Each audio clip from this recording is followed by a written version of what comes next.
Hey, I hope you had a lovely Tuesday, my non-existent viewers. This is Turtle Tuesday, and this Turtle Tuesday episode is going to be three things. It's going to be my reviews for episodes 9 and 10 of Season 4 of 2012 Teenage Mutant Ninja Turtles, and my bite-sized mini-reviews for Superman and Fantastic Four, the first steps. I know I'm late to this party. I finally got around to seeing Superman. I didn't have the chance to see it sooner, unfortunately. And, Fantastic Four, the new Fantastic Four film ties into the MCU. Kind of ties into the MCU, not really. It's finally released. So on this lovely Discount Tuesday, I figured I could have a superhero double feature at the movie theater today and talk about Ninja Turtles all in one shebang. And yeah, I gotta say, I loved the Cosmic Ocean and Transdimensional Turtles. These two episodes were so good. The Cosmic Ocean is such an interesting concept. Instead of having a homogeneous ocean planet, you know how in Star Wars Empire Strikes Back, Hoth is kind of the designated ice planet in the original Star Wars trilogy? Yeah, they could have done something like that, but with oceans instead of ice. For this, now that the 2012 Ninja Turtles shows in a space, opera, sci-fi sort of setting. But instead it's a big cosmic ocean, and they face the Cthulhu, I think is what it's called, this massive Cthulhu-like beast. It's a mix between a Leviathan and a Kraken.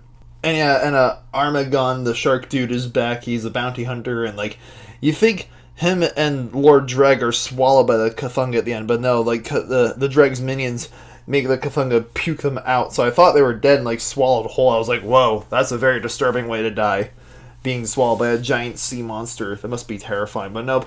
After the turtles win the trust of the Ocean Queen Lady and get the next piece of the black hole generator, the two baddies escape. And Transdimensional Turtles, we get to see the turtles meet their alternate selves in the 1980s, and I love the inclusion of the original Ninja Turtles comics, the Image comics back in the 80s too. It's these were the main timeline, because how the original Turtles comics were a lot darker and more violent than any of the cartoons we grew up watching. It's these guys, the old school Ninja Turtles, even though their appearance was fairly brief, did not mess around with anybody.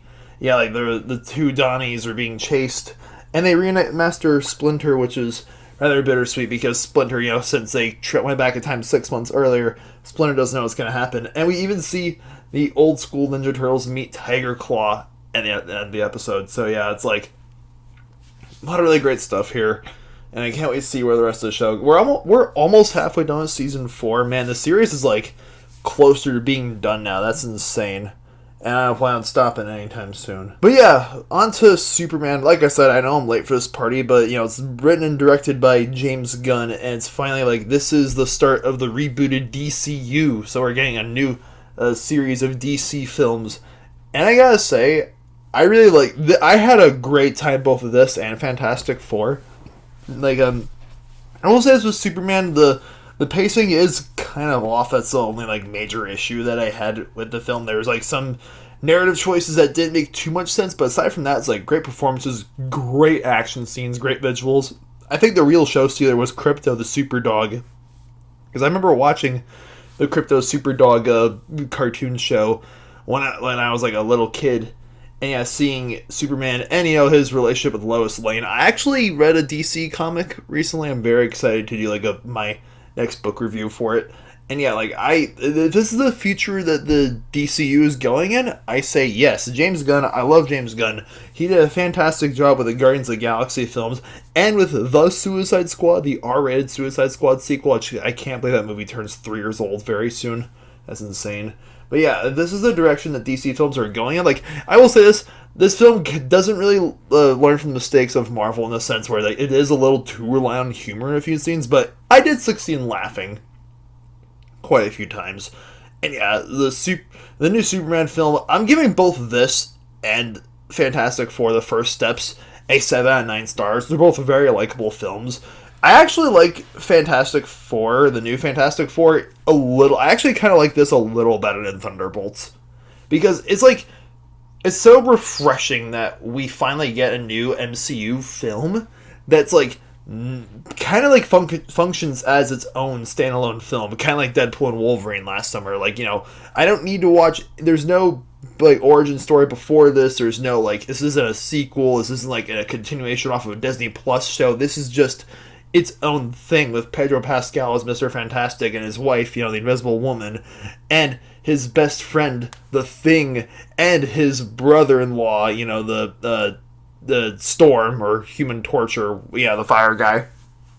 Yeah, they all had really great chemistry. And there were some scenes, again, similar to Superman, there were some moments that didn't make too much sense. They had to face off against Galacticus and this the Silver Surfer, which I remember seeing the Silver Surfer years ago because I grew up in the 2000s. Yeah, I remember seeing like bits and pieces of that film, which but this film makes me want to kind of revisit the Fantastic Four franchise, but not Four Stick from 2015. I will not watch that film. Didn't get a chance to see it in theaters back when it was released in 2015, and I refuse to give it a chance. It's one of those films that I just will not watch. But yeah, this is leading into Avengers Doomsday, which I'm very now a lot more intrigued. I think Marvel has went through kind of a rut where it's I was still enjoying most of the newer MCU films, but I do think the franchise has past its golden age, which I know is no hot take by any means.